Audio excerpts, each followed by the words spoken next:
Hi guys, let's see how this cute scene was illustrated. The stem of the tree is a simple line. To create a leaf, we need to draw an ellipse and cut it using a Pathfinder tool like this. Then reflect this little shape and place two sides of the leaf next to each other like so. Group them together and copy-paste the leaves along the stem.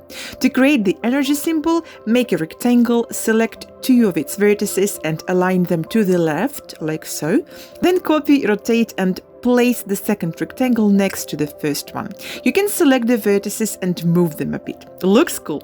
By the way, give this video a like, it really helps with algorithms, and subscribe to the channel for more videos like this one. I like using a simple grid tool for all the horizontal and vertical elements, but for the roof and the solar panels, I created another grid.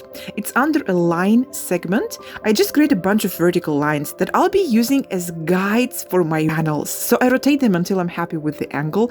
It's not an isometric grid. It's just a bunch of lines to help me design other elements parallel to each other.